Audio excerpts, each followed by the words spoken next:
మీ IPS కెరీర్‌లో నేరస్తుల్ని వాళ్ళని కొంచెం మార్చటమో, లేకపోతే నేరస్తుల్ని పట్టుకోవటమో, వాడు నేరం చేశాడు వాడిని పట్టుకోవడం సరిపోయేది. కానీ ఇక్కడ నేరస్తులతో పని లేదు ఇక్కడ.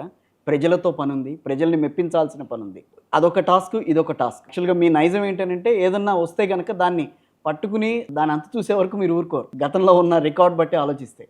సో, ఇప్పుడు హైడ్రా విషయంలో మీరు అదే రకమైన పట్టుదలతో ఉన్నారా? తప్పకుండా అండి. ఇప్పుడు సపోజ్ ఒక ఎగ్జాంపుల్ మీకు చూస్తే ఒక అన్‌అప్రూవ్డ్ లేఅవుట్ ఉంటది. అనాథరైజ్డ్ లేఅవుట్ ఉంటుంది. ఆ! దాంట్లో పార్కులు అంటారు, రోడ్లు అంటారు. ఎవరో వచ్చేసి అనాథరైజ్డ్ లేఅవుట్‌ని మొత్తం చెరిపేసి వాడు మొత్తం ఒకటి నేను తీసుకుంటాను అంటాడు. అది తీసుకొని మొత్తం దాన్ని మొత్తం చెరిపేసి అతను ఆ ల్యాండ్ అతను సాగులో పెట్టుకుంటాడు. హ్మ్. అది డెఫినెట్‌గా అదేంటంటే అన్‌అప్రూవ్డ్ లేఅవుట్ అయినా గానీ కూడా దానికి కొన్ని హక్కులు ఉంటాయి. యెస్, ఉంటాయి. సో, అతనికి కొన్ని టైటిల్ ఇష్యూస్ వస్తాయి. ఓన్లీ లేఅవుట్ అనాథరైజ్డ్ ఉండొచ్చేమో గానీ బట్ తక్కిన హక్కులు చాలా సంక్రమిస్తాయి. అవును. సో, దీని మీద మేము ఏం చేస్తాము, దీని మీద వచ్చినప్పుడు నాకు తెలియదు కదా దీని మీద. వర్క్షాప్స్ పెట్టాం. హ్మ్. ఇది రోజుల కొద్దీ కొన్ని వర్క్షాప్స్ పెట్టి, దానికి సంబంధించిన అడ్వకేట్సు లేకపోతే మా ఎవరు జీపీలు గానీ, స్టాండింగ్ కౌన్సిల్ గానీ, రిటైర్డ్ సీనియర్ అడ్వకేట్స్ గానీ, కానీ.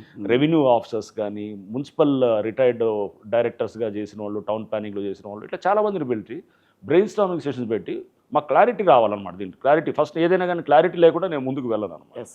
సో, క్లారిటీ ఉండాలి, సబ్జెక్ట్ నాలెడ్జ్ ఉండాలి. ఎందుకంటే knowledge is power. Yes. So, మనం వన్స్ నాలెడ్జ్ ఉంటే కనుక రేపు కోర్టులు అయినా కానీ మనం కన్విన్స్ చేయొచ్చు. ఎవరైనా వచ్చి మనతో మాట్లాడినప్పుడు దిస్ ఇస్ ద రీజన్, మీరు మాది ఎందుకు చేశారండి, మా దాని మీద యాక్షన్ ఎందుకు తీసుకున్నారంటే దిస్ ఇస్ ద రీజన్, హ్మ్. మీరు చేసిన తప్పు ఇది అని చెప్పి మనకి ఎప్పుడైతే చట్టం గురించి, ప్రొసీజర్స్ గురించి, వ్యవస్థల గురించి నాలెడ్జ్ ఉందో అవతల వాడిని మనం ఈజీగా మనం హ్యాండిల్ చేయొచ్చు. కానీ మొదట్లో మీరు కొంచెం తడబడ్డారు హైడ్రా విషయంలో. అదే నేనేది అంటే నేను చాలా స్టార్టింగ్ ట్రబుల్స్ చాలా స్టార్టింగ్ ట్రబుల్స్ అంటే ఇంకా మనం పూర్తిగా నాలెడ్జ్ Yes.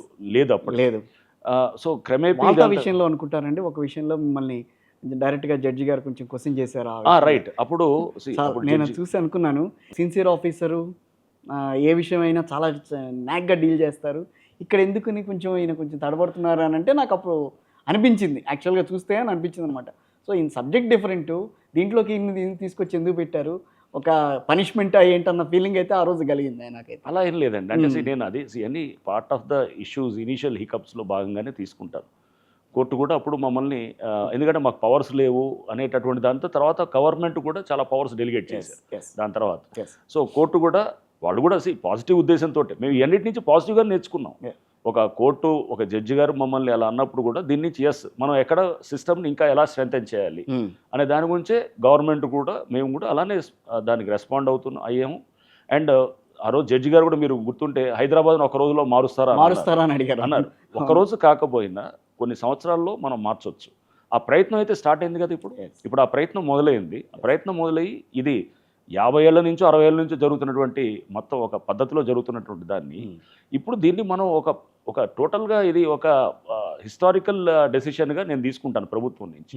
ఇది క్రియేట్ చేయటం అనేది ఒక హైడ్రా లాంటి సంస్థ అంటే టోటల్గా దీని రూట్ మార్చి ఇప్పుడు మనం 50 ఏళ్ళు 60 ఏళ్ళ నుంచి ఒక పద్ధతిలో వస్తున్నటువంటి దాన్ని ఒకసారి మార్చాలంటే ఎవరు కూడా యాక్సెప్ట్ చేయరు కదా. సో, మేము కొంత స్టార్టింగ్లో కొంత దూకుడుగా వెళ్ళటము, కొంత జర్కీగా యాక్షన్స్ చేయటం తోటి అఫ్ కోర్స్ దానివల్ల లాభం ఉంది, నష్టం ఉంది. కూడా మీరు ఆ మాత్రం చేయకపోతే కూడా మిమ్మల్ని ఎవరు గుర్తించేవాళ్ళు కాదేమో. అంటే గుర్తించడం అనే దానికోసం చేయలేదు. ఇప్పుడు కొన్ని యాక్షన్స్ చేయటం ద్వారా కూడా పబ్లిక్ వెంటనే దే వర్ అవేర్.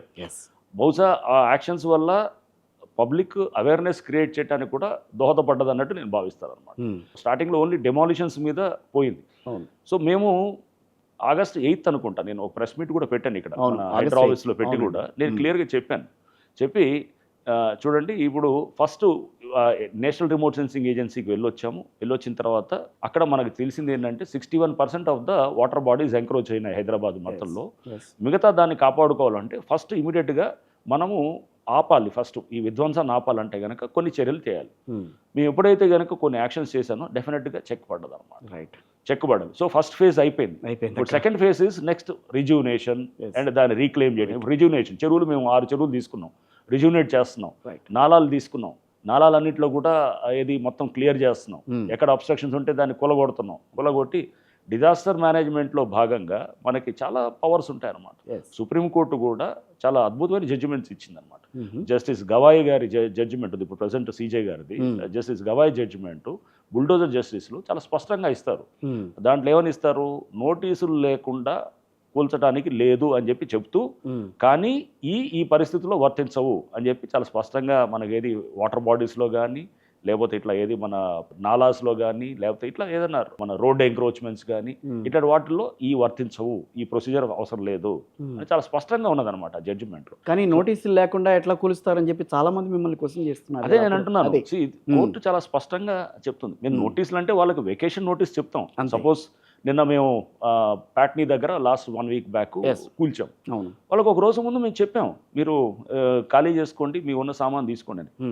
సామాన్ తీసుకుంటే కనుక వాళ్ళు ఓకే, వెల్ అండ్ గుడ్. తర్వాత లేదు, అంతే. అంటే వెకేషన్ చేయడానికి చేస్తున్నాం అంటే వాళ్ళ ఇంట్లో వాళ్ళని మీకు చెప్తూ ముందే వాళ్ళకి హింట్ ఇస్తున్నాం, ఇచ్చి మీరు వెళ్ళిపోండి మీరు ఇదని చెప్పి. అది క్లియర్గా దానివల్ల ఏమవుతుంది, 30,000 కుటుంబాలు మొత్తం మునిగిపోయే పరిస్థితి వస్తుంది.